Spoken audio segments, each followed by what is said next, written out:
Okay, so today's lecture is on chapter 14, and this is the first part of the lecture on chapter 14. Um, so this chapter is on um, glycolysis, gluconeogenesis. Gluconeogenesis is where we will be making new glucose molecules from smaller precursor molecules. And then a pathway that is very, very important in reductive biosynthesis, that would be pentose phosphate pathway. Brief introduction to pentose phosphate pathway. We will not be discussing all the reactions. It's just not possible within the scope of this class. Okay, so you can see here on the left hand side, right, this molecule steviol. Um, Steviol is a molecule that is released, that is extracted from this plant, stevia plant.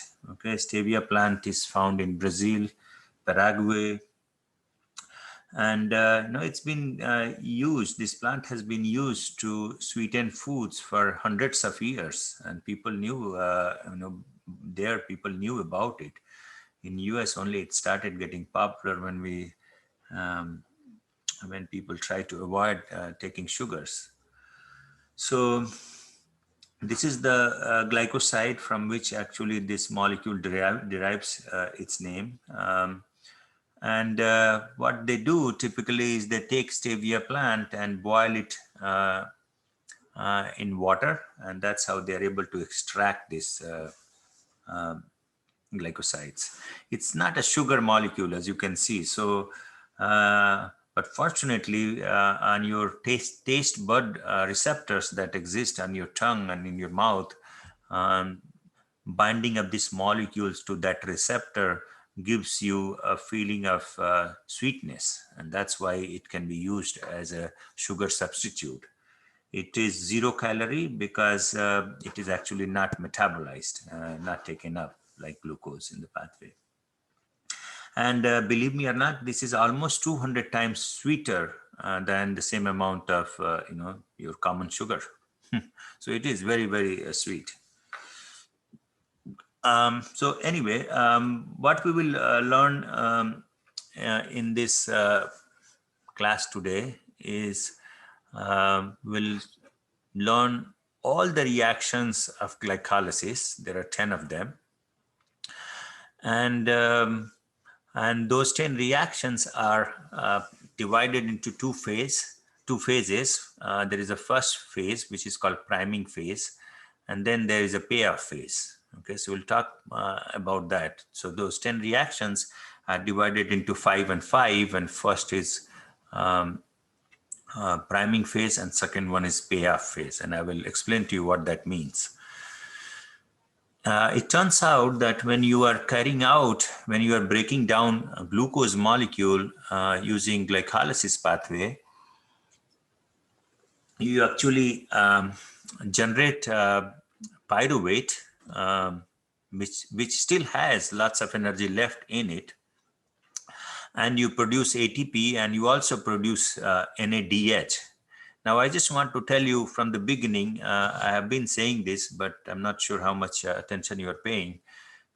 These reducing equivalents, such as NADH, FADH2, right, NADPH, these are electron carriers, and ultimately these electron carriers will go and give their electrons to the respiratory chain in the and we will talk about this when we talk about oxidative phosphorylation, chapter 19.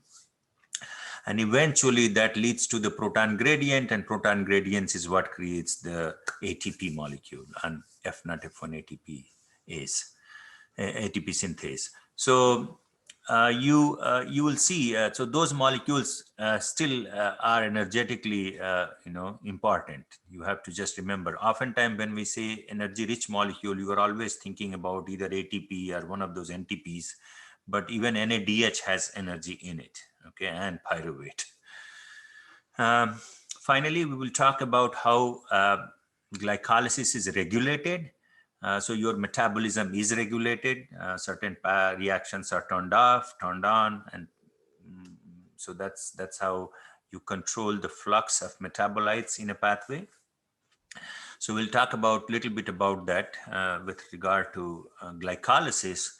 And then finally, we will briefly discuss if substrates other than glucose can be used in glycolysis. And the answer is yes. And I will show you some example of that. Okay. So this is like a, major pathways of glucose utilization. And these are not the only possible fates of for glucose, okay, but these are the four major pathways by which significant amount of glucose is utilized. Okay, so one is obviously you can take glucose molecule and you can oxidize it via glycolysis, right, to generate pyruvate. The other one you can do is to store glucose molecule in the form of glycogen, right? Remember, in liver and muscle cells, we store our glycogen. And so storage molecules like glycogen, starch, and sucrose. The third one is the molecules that are important for that play structural roles in biochemistry. So, for example, when your plants are trying to synthesize, cell wall polysaccharides, right? Our cells are trying to actually create certain glycosaminoglycans, etc. In the extracellular matrix, you will actually synthesize those molecules from glucose. And briefly, as I said, we will discuss the pathway that is where glucose is oxidized via pentose phosphate pathway. Okay, and that generates a 5-carbon activated sugars such as ribose 5-phosphate and NADPH, etc. When we talk about that reaction, you will see what I mean. Okay. So yeah, glucose metabolism is the central metabolic processes in plants, animals, and many microorganisms.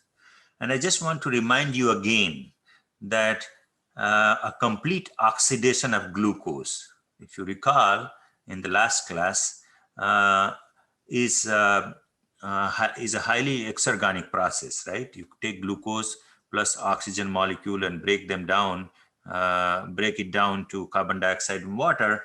You know that standard free energy change is negative 2,840 kilojoule per mole, right? So just keep that in mind. But in biochemistry, oxidation of glucose is a stepwise process, and that's what we'll discuss in glycolysis.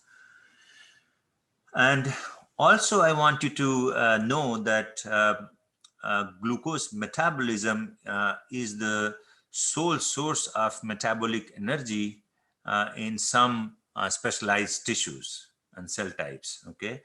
And these are, for example, red blood cells, brain cells, sperm cells, and renal medulla of urinary tract. Yeah, red blood cells, erythrocytes, brain, sperm, renal medulla, they actually primarily use glucose, glycolytic breakdown of glucose as the primary source of their energy. Okay.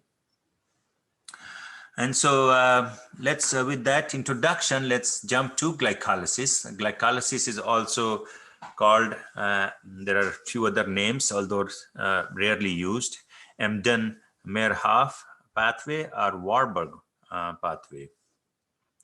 And as I said, essentially all cells carry out glycolysis, but few of the cells primarily carry out only glycolysis to generate energy. I just talked about them. So there are 10 reactions, and essentially they are same in all cells. Essentially they are same, although there are subtle differences, but we're not going to talk about that.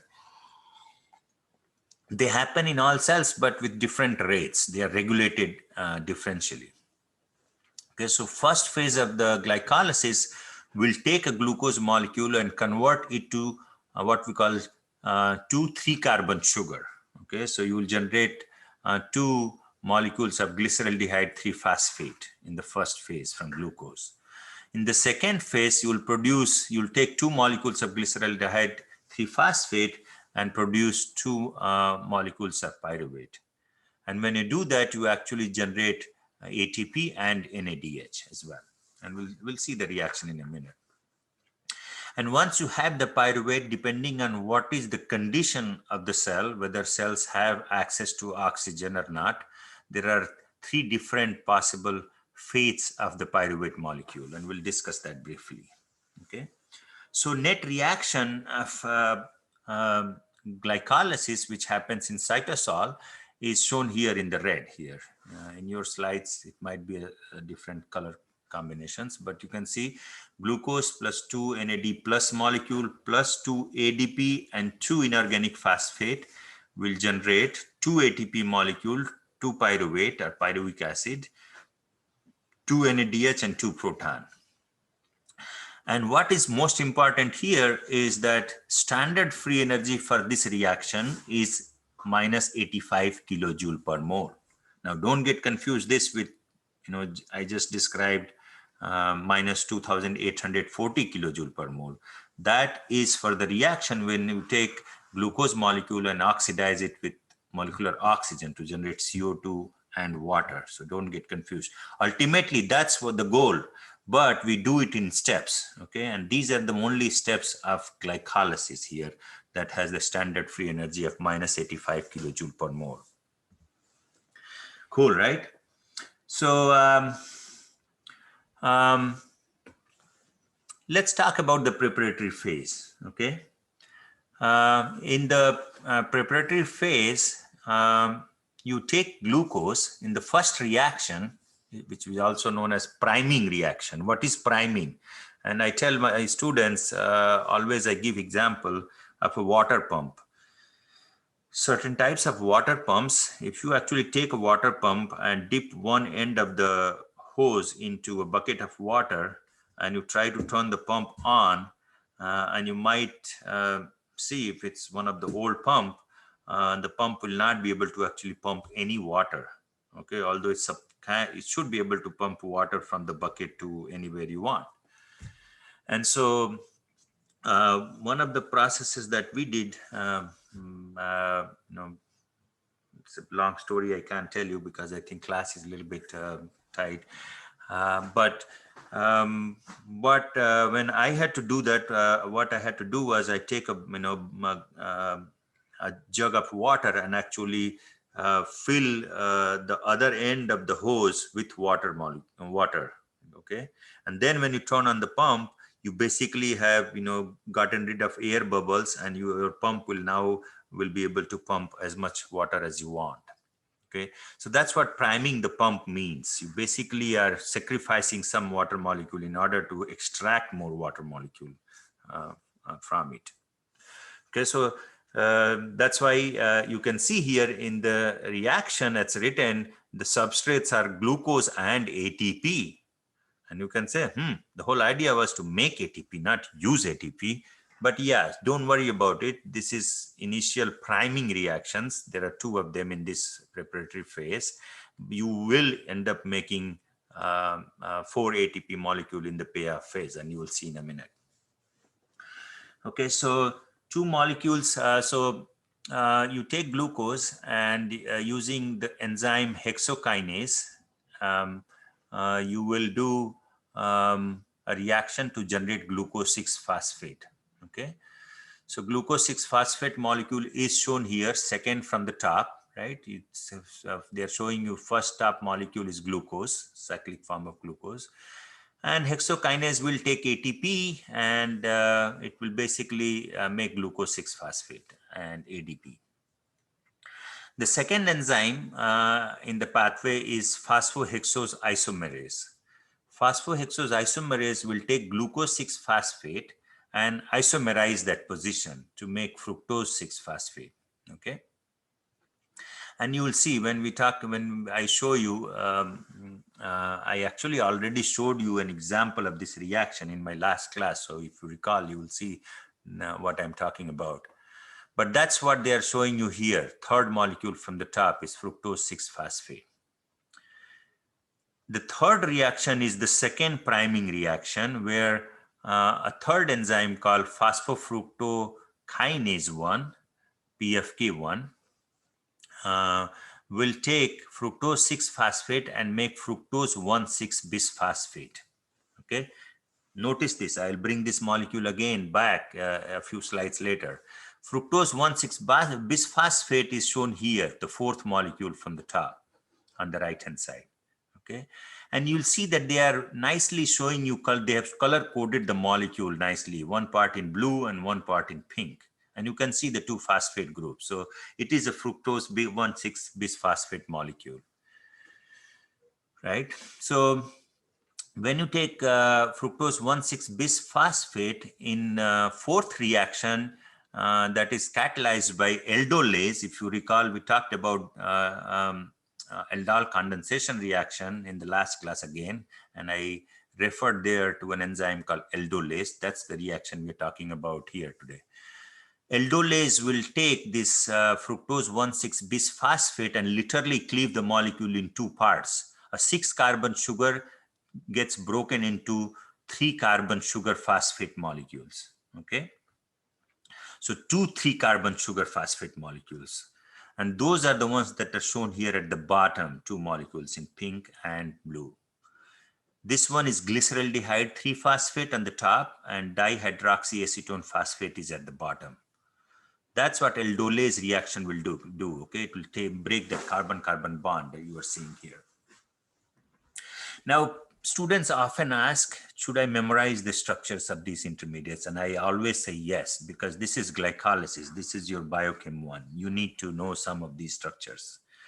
But there is always a link. If you use your chemistry intuitions, it's easier to understand and write the structure and to be able to identify these molecules.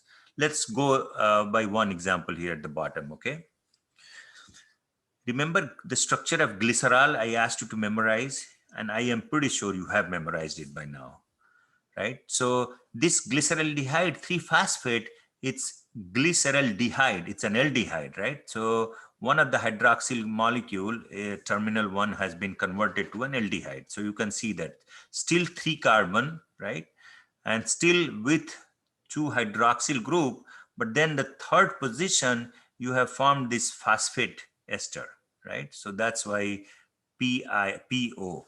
P is nothing but phosphoryl group. Remember, phosphoryl group is PO3 with 2 negative charge on it. That's what P here is. So you can see, oh yeah, it makes sense. I know the structure of glycerol, then I know what will be the structure of glyceraldehyde, and then I know what will be glyceraldehyde 3-phosphate at 3 position, and one carbon number 1 will be the one that is aldehyde, as you know from your argo. So I can write the structure of glyceraldehyde 3-phosphate. And similarly, dihydroxyacetone phosphate, you know the structure of acetone, right? You have CS3CO, CS3, right? That's the acetone structure. So if you know acetone structure, then you can do dihydroxyacetone. So you put 2 hydroxy group at the 2 terminal carbons, and then you have a phosphate. So again, you make a phosphate ester on one of them. So that's how you remember. Okay, I know I'm actually over-killing myself in explaining to you, but I think this kind of chemical intuitions, when you bring, it will be easy for you to memorize the structures, number 1, and help you write the structure and identify the structures when you see them in the exam. Okay. And so the second phase is payoff phase. So I didn't talk about the 5th enzyme here, triose phosphate isomerase.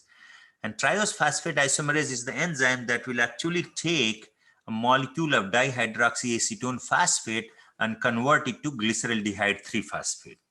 Okay, so in the payoff phase, which is boxed here, right here in the red box, you actually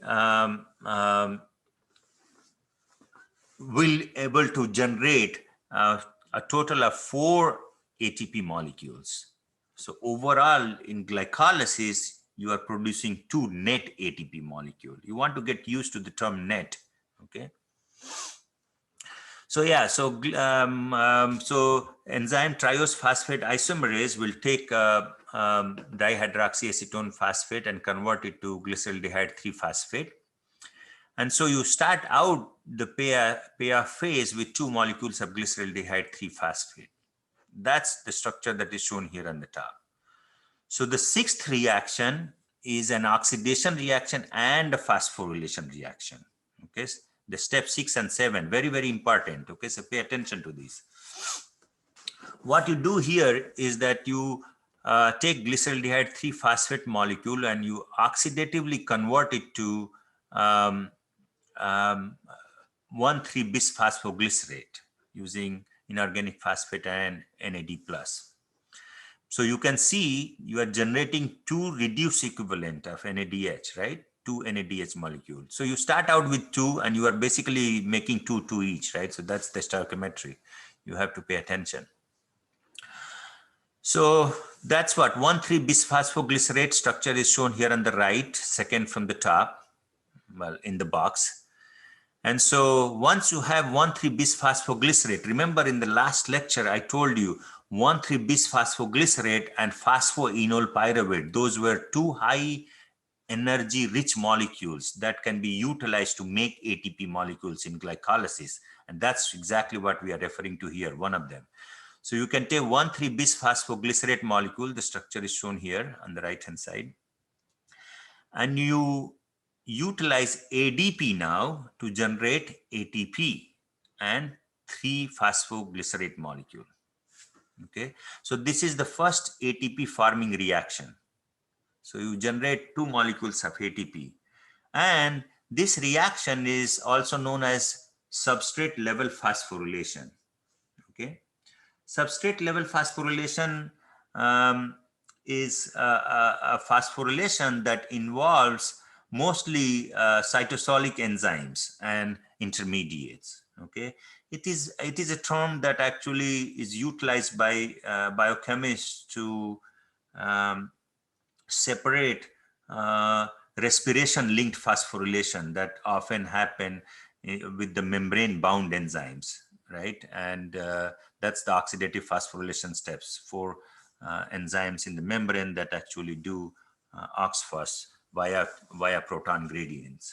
So that's what substrate level phosphorylation means here. Okay, anyway, so you generate 3-phosphoglycerate by the 7th reaction. Now it turns out that this step 6 and 7, okay, these are the example of energy coupling processes in biochemistry.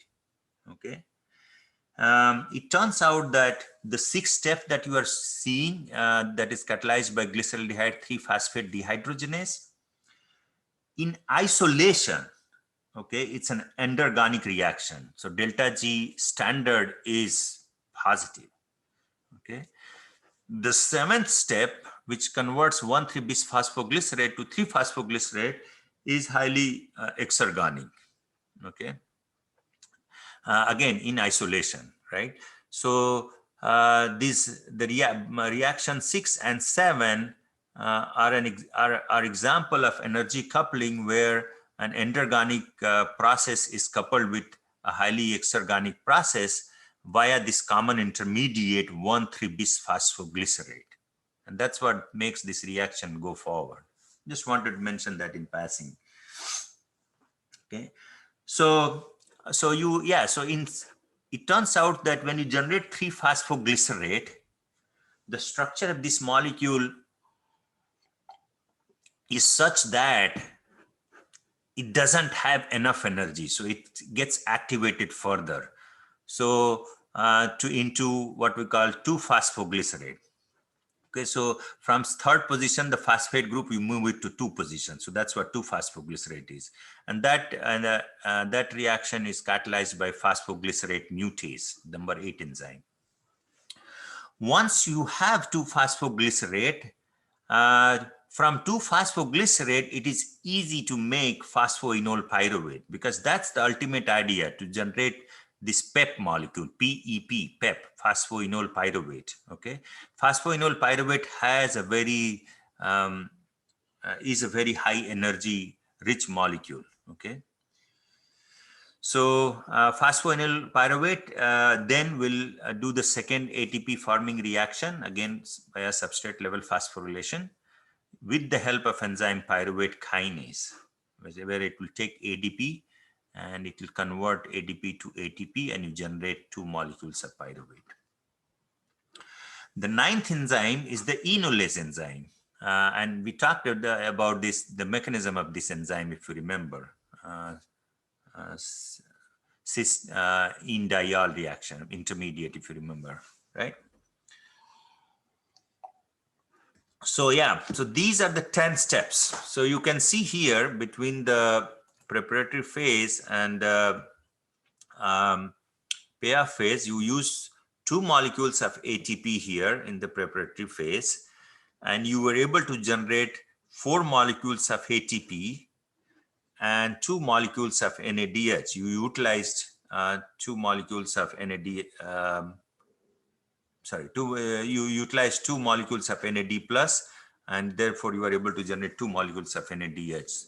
So net reaction is the ones that I just showed you. You will be able to make 2 molecules of pyruvate, 2 molecules of ATP, 2 NADH molecule, right? Cool. So the good news is that we are going to talk about each of these individual reactions, okay? But let's quickly look at another feature of glycolysis, which is what happens when you generate the pyruvate molecule. It turns out that pyruvate still has energy in it, okay? It's further oxidized, but how? If we are talking about aerobic metabolism, such as that happens in animals and plant, then pyruvate molecules, 2 of them that are generated from 1 glucose molecule, pyruvate molecule is actually taken up by this enzyme, pyruvate dehydrogenase complex. You know, we call it PDH, pyruvate dehydrogenase complex. This pyruvate dehydrogenase complex is localized in the mitochondrial matrix. Okay, there are many copies of PDH complexes in mitochondrial matrix.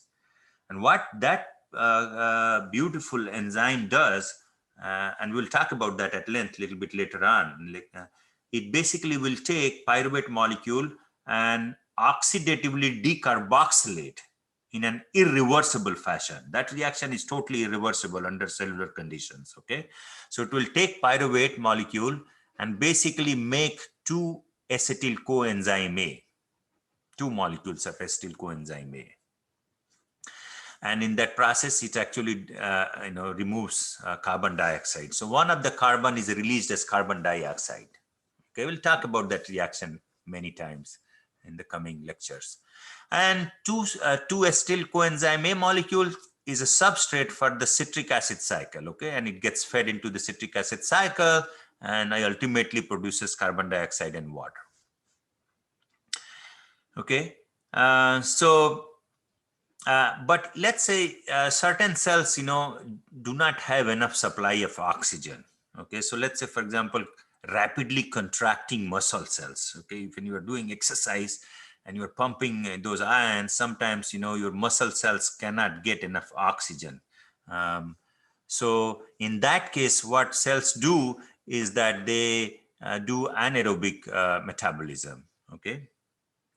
So when the oxygen is limited, pyruvate is reduced by NADH molecule to generate lactate molecule. Okay. And so this lactate molecule is what gives you fatigue feeling to your muscle cells. Eventually, lactate can go from your through your bloodstream to liver, and where lactate can be converted to pyruvate molecule by an enzyme called lactate dehydrogenase, and then pyruvate can actually come back to muscle cells and get metabolized and so on. But anyway, so good thing about this is that you have to look at the big picture, okay, here, right? Let's say your cells primarily rely on glycolysis for energy. So that means if you go back and look at the glycolysis cycle, you'll need you will see that you definitely will need constant supply of NAD plus, right? And so if you are not able to, if your oxygen is limiting and you are not able to take those NADH molecules and then take them and transfer those electrons from them to respiratory chain, because the molecular oxygen, the ultimate acceptor of electron, is not there or is limited in concentration, then you need a pathway to regenerate NAD plus so your cells can continue to get energy. Okay, and this is a process that does that. The process itself is called fermentation. Okay, fermentation is a process where you are using anaerobic metabolism condition. You are not using molecular oxygen. Okay, so pyruvate will be reduced by NADH to generate lactate, and in that process you have generated NAD plus. NAD plus can go back and actually continue glycolysis in those cells. And again, you will notice that certain tissues and cells such as retina and red blood cells, they actually convert glucose to lactate even when you have oxygen present. Okay, that's mainly because they primarily rely on glycolysis for their energetic needs, and therefore they do need a constant supply of NAD plus. Okay, in yeast, a slightly different reaction happens where you take the pyruvate molecule and using same 2-NADH molecule, you actually reduce it to ethanol and carbon dioxide, and that's what alcoholic fermentation in yeast means. Okay. All right, so with that, let's talk about the reaction number 1, okay? The hexokinase reaction, okay? Remember the hexokinase reaction? It was a very important enzyme. We talked about how it undergoes induced fit. Yep, the same enzyme. And so it turns out that we have, we have 4 different types of hexokinases, okay? Type 1, 2, 3, and 4. And all 4 of these, what we call isozymes of hexokinases, have different kinetic and regulatory profiles. When I see kinetic, what I mean by that is they will have different Kcat and Km value for their substrate glucose, right? And regulatory profiles means they will be regulated by different ligands likely and to different extent in different cell types, okay?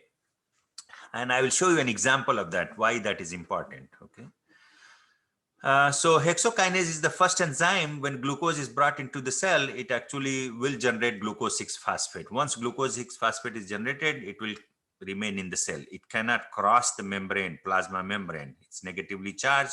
Plasma membranes are negatively charged. It just can't cross. There is a huge barrier to getting out. It's trapped. So it's a committed step of glycolysis. Now it turns out that Km value for glucose for hexokinase is, at least for 1, 2, and 3 is 0.1 millimolar. Think about this, 0.1 millimolar, okay? And cells typically have a concentration of 4 millimolar glucose. Okay, in the blood, it's about 5.5 millimolar. But in cells, it's about 4 millimolar. Okay, so 0.1 millimolar Km with 4 millimolar concentration of substrate, you know that this enzyme will then be working under Vmax conditions, right? It's more than 10-fold actually. It's more like 40-fold substrate concentration. So hexokinase is normally active in the cells, right? It's operating under Vmax condition. But a specialized form of hexokinase, one isoform of hexokinase, which is primarily found in the liver cells, which is known as hexokinase 4. Hexokinase 4 is primarily exclusively found in the liver cells. If you go and did the enzymology of that enzyme, you will see that the Km for glucose is 10 millimolar, as opposed to 0.1 millimolar that you saw for the other cells. other isoforms. So 10 millimolar of Km will means that enzyme will likely be operating under Kcat by Km conditions, right? When the substrate concentration is less than Km or is around Km. And so if you recall your Michaelis-Menten kinetics, you know that V versus S plot, when the substrate concentration is around Km or lower than the Km, the rate is linear proportional to substrate concentration, right? So that means rate will increase with substrate concentration. It's not under saturation condition. And so in that sense, this hexokinase 4 in the liver cell, it actually acts as a sensor for the amount of glucose you have just ingested in your food. Okay, that's because it is sensitive to the concentration of glucose because of its very high Km. Okay, so you remember, liver gets access to all the nutrients that you eat through this very specialized vein called portal vein. Okay, so liver knows, what kind of pathways it needs to activate to metabolize what you ate. Metabolism depending on what kind of food you ate. If you ate protein-rich diet, then it knows that it has to actually turn on amino acid metabolism pathway more. So that's where this very cool, you can see hexokinase 4, the Km value of 10 millimolar for the hexokinase 4 in the liver cells is there to sense the amount of glucose that was there in your ingested food. I hope you understand that. Come back and ask me in the office hours if you didn't understand what it meant still. And so one thing that you want to know, because it is one of the most committed step of glycolysis, the first step, it is tightly regulated, okay? And it turns out that it is allosterically inhibited by its own product, glucose 6-phosphate. So what does that mean? You know what that means. When glucose 6-phosphate is not being utilized in the successive steps, glucose 6-phosphate will go and bind. When the concentration of glucose 6-phosphate increases, it will go and bind to allosteric site and inhibit the activity of this kinase, hexokinase. Yes, so once glucose comes inside, once it gets converted to glucose 6-phosphate, it cannot cross the membrane. Its fate is sealed, sort of.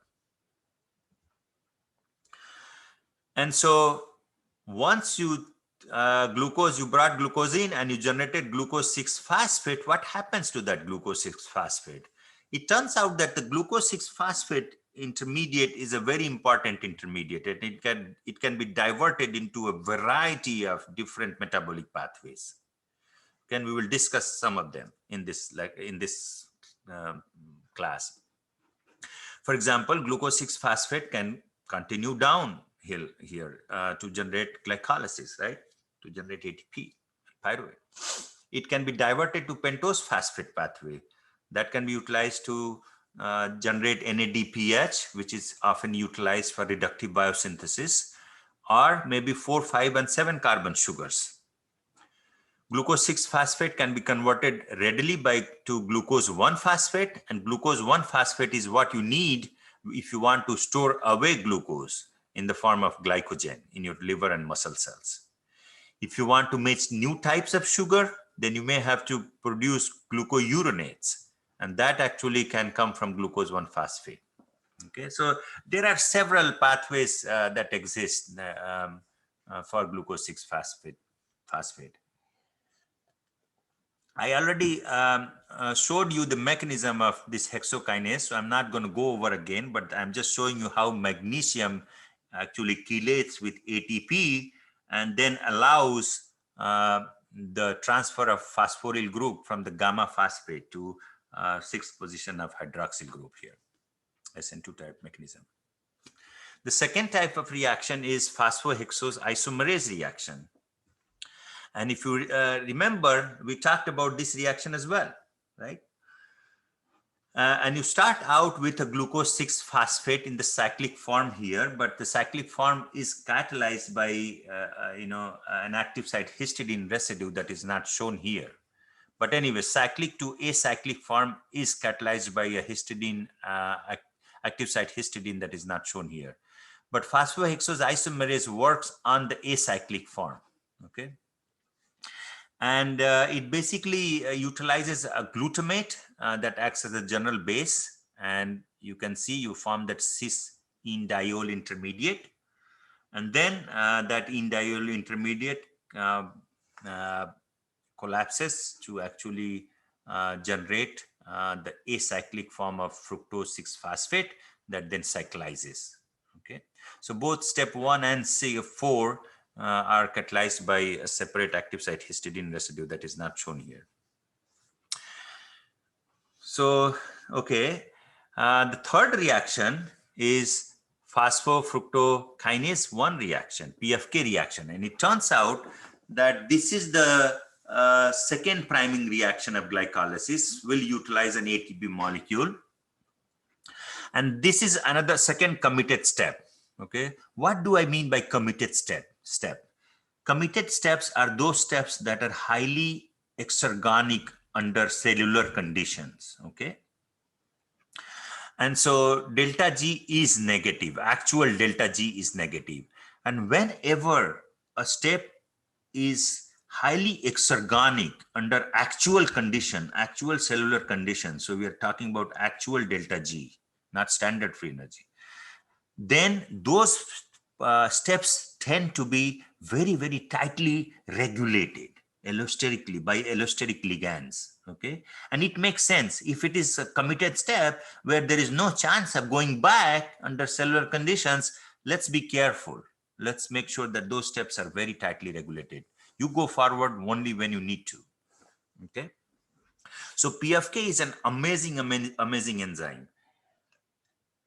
It turns out that it is allosterically regulated by several small molecule ligands. Okay, for example, ATP. Whenever ATP concentration is high, it reflects high energy status of the cell, right? Ratio of ATP to ADP and inorganic phosphate. You know, if the ATP concentration is much higher, then it is a high energy state. When AMP concentration is higher or ADP concentration is higher, that will suggest low energy status in the cell. So just know that. So ATP, which reflects high energy status, will inhibit the enzyme. AMP will reverse inhibition. So it has a binding pocket for both AMP and ATP, allosteric binding pocket. Citrate reflects high energy status of the cell. Okay, we'll talk about citric acid cycle and you'll see how. So that also is an allosteric inhibitor of PFK1. Another molecule called fructose 2,6-bisphosphate. Okay, this is not fructose 1,6-bisphosphate. Okay, we just talked about that, which is actually the product of this reaction. This is fructose 2,6-bisphosphate. It turns out that whenever cells have higher concentrations of fructose 2,6-bisphosphate, that actually reflects low energy status of the cell, low ATP concentration. Okay, so again, fructose 2,6-bisphosphate is an allosteric activator. Okay, just like AMP. So PFK activity increases when the energy status of the cell is low, right? And it will decrease its activity when the energy status of the cell is high. So again, I'm showing you, they're showing you delta G standard as well as delta G actual in this case, red blood cells. So it is, it is highly exergonic both under cellular conditions as well as under standard condition. Right? So that's the reaction we talked about. So let's look at the enzyme kinetics here a little bit. So when you have low concentration of ATP, which reflects low energy status of the cell, right? If you plotted reaction velocity versus the substrate concentration, in this case fructose 6-phosphate, when the concentration of ATP is low, you will see that you are seeing standard Michaelis-Menten kinetics. Okay. Rectangular hyperbola. But when the concentration of ATP increases, which reflects high energy status of the cell, then you can see that you are seeing a sigmoidal curve. There is a lag in reaction velocity as you increase the concentration of fructose 6-phosphate. So that tells you. Cool, right? Okay, the reaction 4 is where you take fructose 1,6-bisphosphate and you do a reverse of aldol condensation reaction with the help of this enzyme aldolase. Okay, and aldolase use a very interesting Schiff base intermediate. If you really want to see the mechanism of this, it is fascinating. You should look into your textbook. But it is a very, very interesting reaction with regard to mechanistic, from mechanistic point of view. But basically, you'll take this 6-carbon sugar and you break it into 2 3-carbon sugar, dihydroxyacetone phosphate and glyceraldehyde 3-phosphate. In the 5th reaction, where you take dihydroxyacetone phosphate and convert it to a molecule of glyceraldehyde 3-phosphate, involves again an indiol mechanism. Okay, there are 2 active site residues that participate in catalysis. One is glutamate and the other one is histidine. Okay, and this enzyme is a near perfect enzyme. Okay, its kcat by km is almost near 10 to the power 8 per molar per second. This is your homework, but it's already, I'm showing you how the enzyme happens. Here you see on the right hand side, this BH, that's the histidine molecule actually. They're not showing you here in this, but. Okay, so now let's talk about the second phase, payoff phase. You produce 2 net molecules of ATP in this, right? And if you recall, the second phase of glycolysis, this phase involves 2 very high energy rich phosphate intermediate molecules that I have been talking about from last class and this class, 1,3-bisphosphoglycerate and phosphoenol pyruvate. These are the 2 high energy rich molecules that will actually take ADP and transfer their phosphoryl group to ADP to create ATP molecule. Okay. So let's talk about reaction 6 then. Okay, reaction 6 is this glyceraldehyde 3-phosphate dehydrogenase reaction. Dehydrogenase, it's a redox enzyme. Likely, it's going to use a redox cofactor, right? And it turns out that I alluded to this before. This reaction is endergonic in acylation. Okay, and this is the enzyme which is the site of action for this arsenate poisoning. Okay, so if you, and this happens a lot, in third world countries like India and Africa, you have, people drink water from certain types of wells, and they have not tested their water for, for the amount of arsenate and things like that, or lead. And if there is arsenate in the molecule, in the water, then actually these people who are drinking water from these wells will always be kind of, anorexic. And for a long time, people didn't know what was going on. And I will show you what happens, why these people cannot utilize glycolysis for generating ATP. Okay. So arsenate is basically an anionic analog of phosphate. Okay, it's almost mimics phosphate, and I will show you the structure that it will get convinced. Let's look at the reaction itself. Okay, reaction number 6. You take glyceraldehyde 3-phosphate and NAD plus and inorganic phosphate, and you make 1,3-bisphosphoglycerate. And you produce NADH in this reaction, and you'll take 2 of them, right? There are 2 molecules. Now here is what happens when you have arsenate. It turns out that if you have arsenate, right, glyceraldehyde 3-phosphate dehydrogenase will use arsenate as one of the substrate, not inorganic phosphate. Remember, inorganic phosphate is one of the substrate for glyceraldehyde 3-phosphate, which takes glyceraldehyde 3-phosphate and generates the next intermediate, which is very high energy intermediate that you need to make ATP, right? 1,3-bis-phosphoglycerate. But instead, what happens is when you have high amount of arsenate in your system, you will end up making this 1-arseno-3-phosphoglycerate molecule. And this molecule will break down right away. It forms by this help of this enzyme and then will break down to generate 3-phosphoglycerate directly. And once you do that, you are basically, what you are doing is you are skipping step number 7. Okay, and step number 7 is the one that actually makes 2 molecules of ATP. So if you skip that step, then you are not able to make any amount of net ATP molecule, although you are utilizing glucose, you are breaking down glucose, and therefore you will not make any energy out of glucose. I hope you understand. This is very cool and very relevant. Okay, so this product will break down to generate 3-phosphoglycerate and will bypass the 7th reaction. So what is the 7th reaction? Remember, I told you 6th and 7th reactions are coupled. 7th reaction is actually highly exergonic and pulls the reaction number 6.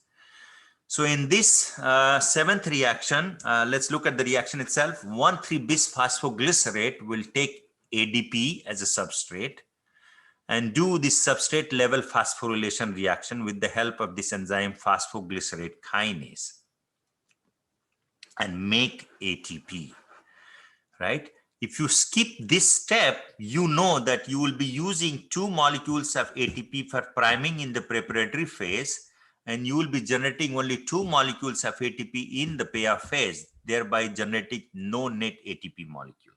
So arsenate poisoning, that's why it's bad. 8th step is phosphoglycerate mutase reaction. Okay, and this enzyme is another enzyme that utilizes phosphohistidine intermediate in catalysis. What it does is mutase. It actually moves the phospho group from 3 position to 2 position. Okay, so yeah, it will take 3-phosphoglycerate and basically move it to generate 2-phosphoglycerate. And the mechanism starts out with 2 histidine molecules in the active site. 1 histidine starts out in the phosphorylated form. Okay, so phosphohistidine. There are histidine kinases that will do this reaction. Okay, it does exist. So yeah, the catalytic cycle of phosphoglycerate mutase will have a phosphohistidine residue and a histidine residue. Although it is homework, let me just quickly tell you what happens. One of the histidine residue nitrogen here, imidazole nitrogen, will act as a general base, will pick up that proton and generate that carbon anion on the oxygen. And that anion will attack that phosphoryl group and leaving group leaves, the second histidine. And now you have generated a 2,3-bis-phosphoglycerate molecule. Do you remember anything about this molecule, 2,3-bis-phosphoglycerate? Yes, you have seen this molecule before. This is one of the heterotropic regulator of oxygen binding to hemoglobin. Yeah. So yeah, that's the intermediate in this catalytic cycle. And then the second molecule attacks and you basically generate 2-phosphoglycerate and you recycle the enzyme. The mechanism of this enzyme, enolase, has also been shown to you before. So I'm not going to discuss that again and again here. Okay. So it turns out that you take 2-phosphoglycerate and you make the second high energy rich molecule, phosphoenol pyruvate. PEP is another very high energy phosphate molecule. Okay. And that's what actually makes the ATP in the 10th step. Okay, so overall standard free energy for this reaction is around 7.5 kilojoule per mole. And so, if you look at the reaction, right, 2-phosphoglycerate and phosphoenol pyruvate, enolase will actually dehydrate that and make this phosphoenol intermediate. So it basically, why do you need to phosphoenol pyruvate? It turns out that phosphoenol pyruvate, you want to know the delta G for hydrolysis of this 2-phosphoglycerate molecule is minus 17 kilojoule per mole. Okay, mark my word what I'm saying. And this is a measure of how reactive the molecule is, right? How activated the molecule is. So again, the delta G standard for hydrolysis of 2-phosphoglycerate molecule shown here in the left is minus 17 kilojoule per mole. You know what is the delta G standard for hydrolysis of this molecule, PEP, phosphoenol pyruvate? It's about minus 62 kilojoule per mole. Okay.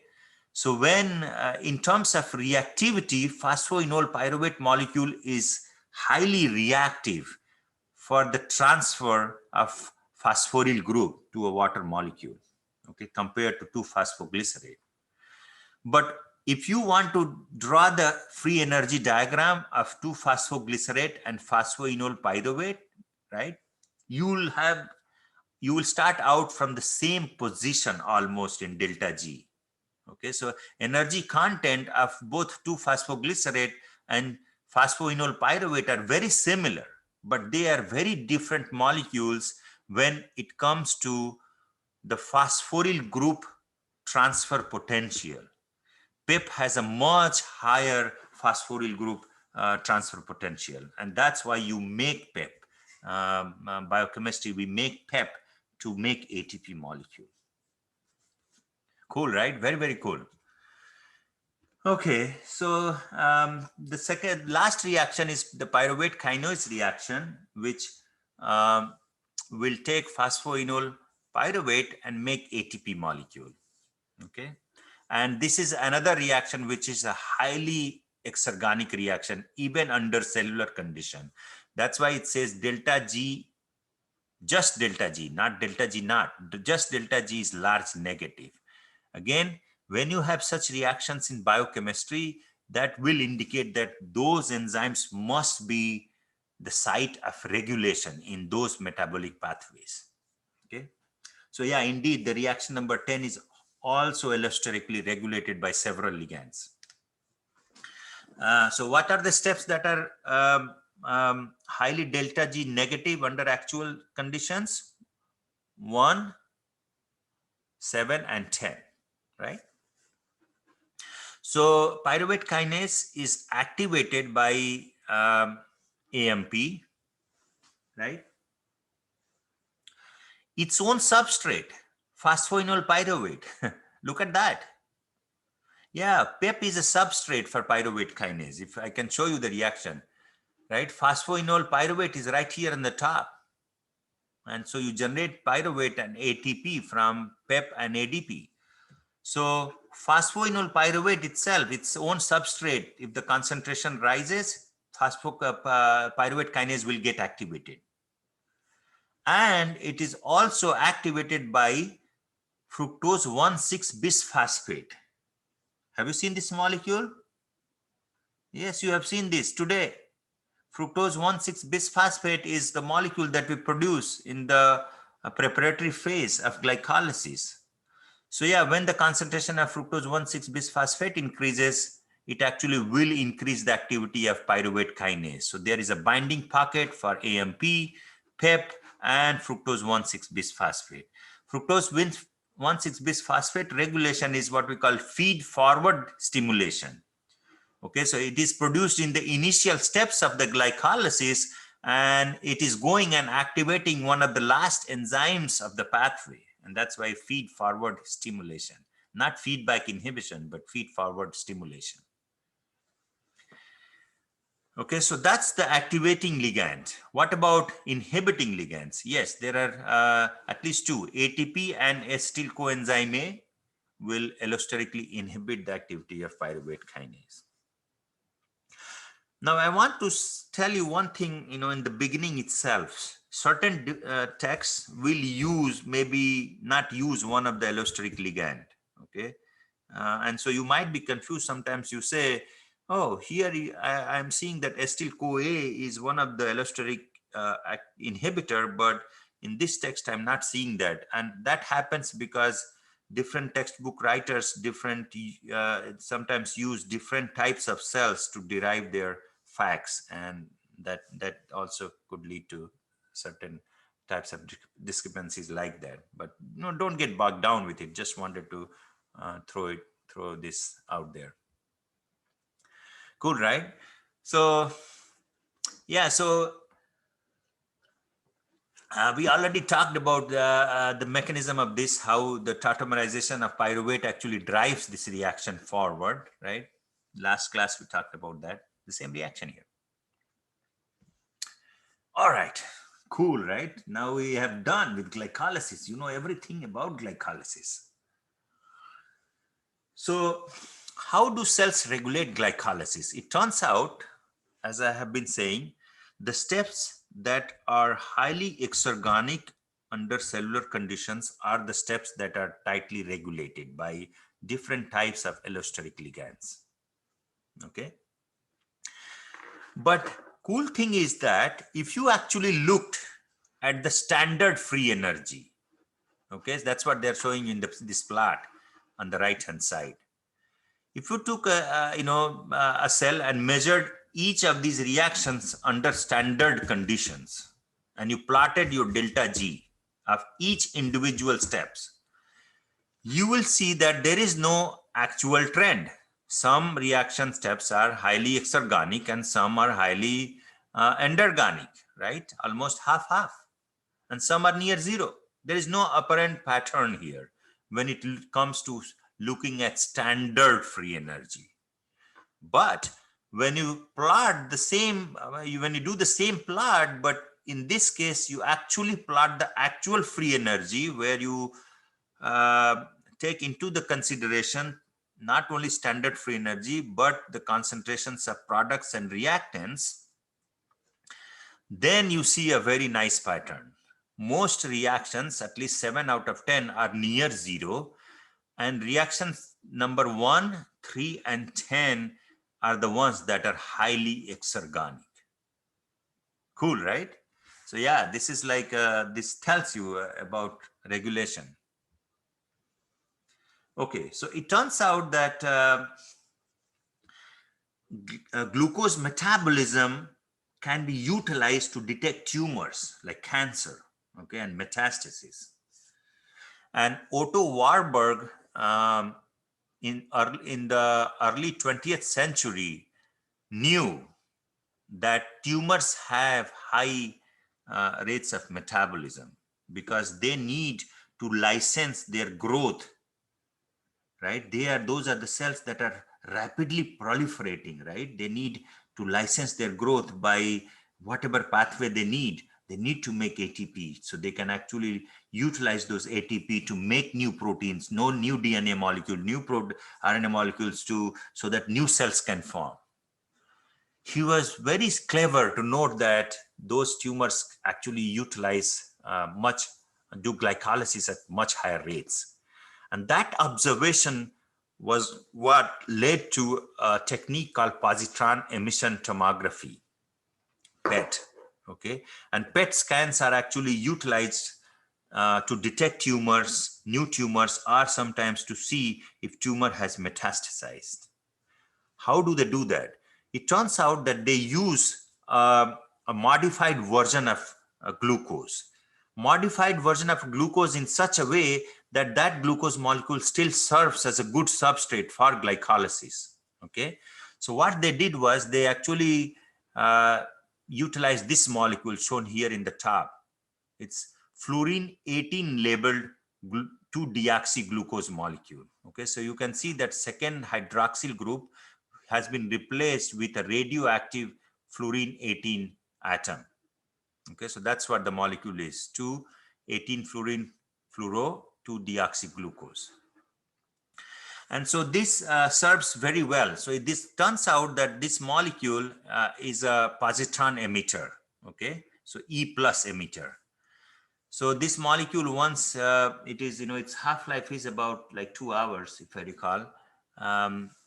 And so when you feed this kind of sugar to patients, this sugar molecule will go and will be taken up by the cells that are also normal cells, as well as cells that are undergoing rapid proliferation, such as tumor cells. And then positron, this molecule will be emitting positron. Okay, and when it's emitting positron, there will be other atoms that will in the tissues where it will actually annihilate with an electron. Okay, positron and electron, they will annihilate, means collapse together. Okay, and so when they do that, they produce two photons. Okay, this is the, I don't want to get into nuclear physics of it. But what will happen is when they annihilate, they will actually generate two photons, each one of them at 511 kilo electron volt. Okay, and they will be going at 180-degree angle. Okay, to conserve the momentum, angular momentum, etc. And these high energy photons can be easily detected by a camera that can rotate around your body and detect. Okay, so if you see here, this patient, on the left hand side, this is a CT scan, right? This is a patient who had malignant melanoma, okay, skin cancer, primary skin cancer. And so, he went through surgery and removed the melanoma, okay, primary tumor. And then he went for CT scan. Okay, CT scans basically will, called computed tomography, whole body computed tomography experiment, which is nothing but it's a technique that will detect, soft tissues and bones. So you can see, his tissues and brain, bones nicely. Then this person was fed that modified sugar, 2-fluorosugar 18, and then scanned for those gamma photons using gamma camera. And you can clearly see that lots of sugar went into the brain, and that is normal. Okay, brain actually ingests after, for 180 gram of sugar that you consume every day, 120 goes to the brain. So yeah, brain actually takes chunk of the sugar molecule for its own function. And you can see some in the bladder as well, but you can see those spots, dark spots, in these skeletal muscles, and you are seeing in the upper spine. What they have done is, in the right hand side, they have superimposed this middle image with the left image, and they are able to see where and all tumor has metastasized. So you can see that it has metastasized. There are hot spots in the upper spine, as well as you are seeing some in the skeletal muscles and things like that. Brain and bladder, that's normal because that's where the sugar will be excreted. So that's not what doctors will worry about, but they will look for, like, places like, spine, bone marrow, and bones itself. And you can see that this person has bad news because tumor has metastasized. Cool, right? Now, this is very cool. This slide is my favorite, one of my favorite, and I know that it's going to be one of your favorite too, because it has to do with a disease. Okay, and you are always interested in disease and what happens in a disease state. So this is the effect of type 1 diabetes. Type 1 diabetes, where your body is not able to make enough insulin or no insulin. Okay, and so what happens to the carbohydrate metabolism and fat metabolism? Okay, and that's what I want to show you here. And we can walk through this slide very nicely. Okay, and the steps that you see in X are the steps that cannot happen when you have type 1 diabetes. So what will not happen? There'll be no insulin to bind to the insulin receptor, right? And so insulin receptor substrate will not get phosphorylated by insulin receptor, right? So you will see that you will not have the activated pathways of insulin signaling. So PKB will not be activated, and therefore this number three here, this GLUT4 vesicles, there are 14 members of these glucose transporter proteins that our human genome has, 14 GLUT4 proteins, okay? And this is the one GLUT4 that actually exists in the muscle cells, okay? That actually, when there is insulin signaling on, GLUT4 will go and translocate itself to the membrane, fuse itself with the membrane, and try to bring glucose molecule in, as shown here in the fourth step. Okay, so glucose from outside will be brought inside. Then glucose is actually will get converted by hexokinase to glucose 6-phosphate, right? And then you will do glycolysis, right? And you will generate pyruvate. Eventually, pyruvate will go to mitochondria, right? Where you'll have citric acid cycle and oxphos and all that. And you will be able to generate 30 ATP molecule from one glucose molecule. Okay, 30 to 32 ATP molecule. That's when you take glucose molecule and completely break it down to carbon dioxide and water. So that's what they're showing you. 1, 2, 3, 4, 5, 6, 7, 8. But those steps are not happening. That's why X, because you cannot bring glucose molecule in. So what happens then? What will happen then is that from adipocytes, okay, muscle cells typically do not have, oh, by the way, this is not muscle cells, this is adipocytes, okay? So muscle cells have very little reserve of fat. In fact, they have no reserve of fat. That's one good thing about muscle cells, okay? But this is shown here in the adipocytes. Adipocytes, what they will have a reserve of triacylglycerol, neutral fat. When cells cannot utilize glucose for ATP generations, as will be the case in type 1 diabetic patients, fat will be mobilized and you'll produce fatty acid. And fatty acids will be taken up into the mitochondria for mitochondrial oxidative phosphorylation, etc. And you will generate ATP. Okay, but it turns out that when and you will see that little bit later on as we talk about citric acid cycle and what happens. But when you do excessive fatty acid metabolism, what you do is you actually will generate these two molecules called acetoacetate and beta hydroxybutyrate. And we'll come back to this, again and again, you will see that. And these two molecules, as you see here, are acidic molecule, acetate and butyrate, right? And so they will actually lower the pH of your blood and can create a condition called ketoacidosis. You must have heard this on TV. When you have ketoacidosis, this is a life-threatening condition actually. People don't take it seriously. If you don't maintain your sugar level properly, and you can actually get a condition called ketoacidosis, which is dangerous. Okay, and so that's what happens, in sugar and fat metabolism in people who do not have insulin. Cool, right? So next question is, are substrates other than glucose utilized in glycolysis? And the answer is yes. Okay.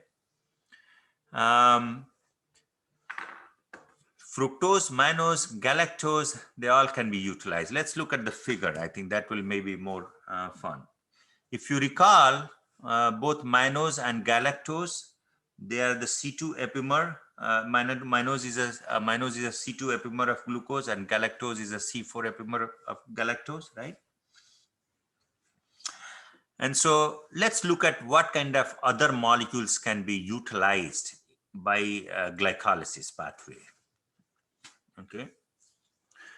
Let's say you took a sugar known as trehalose. Okay, trehalose is a homodisaccharide typically found in lower, both in lower and higher organisms. Not so much in mammals actually, but they do have enzyme called trehalase. Okay, trehalase will take trehalose and make two molecules of glucose. Okay, lactose, if you recall, right? Lactose is a disaccharide molecule that is derived from galactose and glucose, right? So if you have the enzyme lactase, we do have that enzyme, fortunately, and some people unfortunately have lower activity of lactase. That's why they become lactose intolerant. But if we do have enzymes, we will take lactase and convert lactose to glucose and D-galactose, right? And so once you have D-glucose, of course, you can bring it in by the help of enzyme hexokinase. You can make glucose 6-phosphate. And glucose 6-phosphate, as you know, can be utilized in many ways, right? Even including taking it and converting it to glucose 1-phosphate, and glucose 1-phosphate is the intermediate that you need if you want to store away glucose in the form of glycogen or starch. Okay, so yeah, when your dietary when your glycogen is mobilized or starch is mobilized, right, for energy production, when you take glycogen, right, and you break it down, you will generate glucose 1-phosphate. Okay, I will show you that reaction in a minute. It's not a hydrolysis reaction that typically people tend to think. It's a phosphorylated reaction. And so once you have glucose 1-phosphate, you can actually take phosphoglucomutase and convert glucose 1-phosphate to glucose 6-phosphate and keep going on down the pathway. So yeah, you can take endogenous glycogen or starch from your food and convert it to glucose 1-phosphate and then go down the pathway. Sucrose, which is the table sugar, right? Common sugar. We have enzyme called sucrase. Sucrase will take sucrose and convert it to D-glucose and D-fructose. D-fructose has a few different fates, okay? It can be converted by hexokinase to fructose 6-phosphate directly, or there is a fructokinase that will take ATP and convert it to fructose 1-phosphate, not fructose 6-phosphate. And there are these other pathways that exist. You can see glyceraldehyde, dihydroxyacetone phosphate. This is not glyceraldehyde 3-phosphate, just glyceraldehyde. So there is an enzyme called fructose 1-phosphate aldolase that will convert fructose 1-phosphate to glyceraldehyde and dihydroxyacetone phosphate. And then you can use triose phosphate isomerase enzyme to convert that to glyceraldehyde 3-phosphate. D-mannose can be converted by a hexokinase to mannose 6-phosphate, and then you have phosphomannose isomerase that will take mannose 6-phosphate and convert it to fructose 6-phosphate.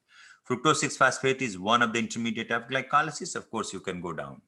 So yeah, indeed, there are feeder pathways that exist that can be utilized in the preparatory stage of glycolysis to generate ATP, as shown here.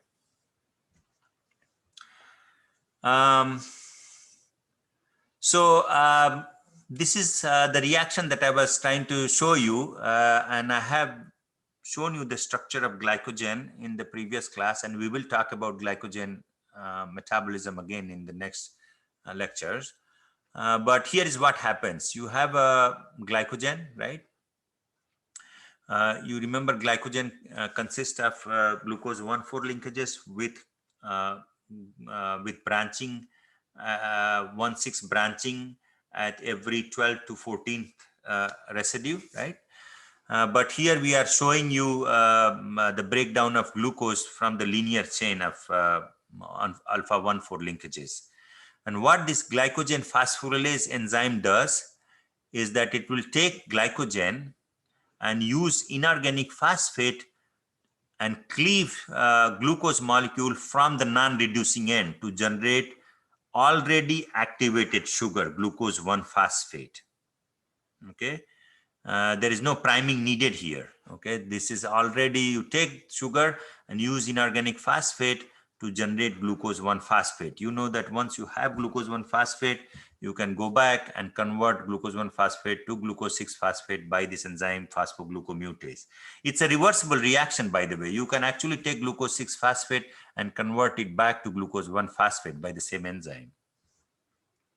Okay, so that is where I believe I will stop. And strangely, I looks like I little bit rushed through this. But let me stop the recording and I will be happy to answer any questions you have, because we have tons of time left, at least almost 25 minutes.